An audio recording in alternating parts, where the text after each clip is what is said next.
Göyçə Göl əfsanəsinin gizli sirlərini yeni interaktiv dərsimizlə kəşf edin. Dərs materialında Kitabi-Dədə Qorqud dastanından gələn qədim tarixi həqiqətlər xüsusi olaraq vurğulanıb.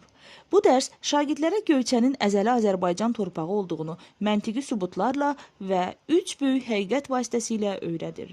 İnnovativ ziqzaq oxu metodu ilə dərslərinizi daha dinamik, maraqlı və yadda qalan edin. Materialı əldə etmək istəyənlər şərh yerinə əfsanə sözü yazmaqla bizimlə əlaqə saxlaya bilərlər.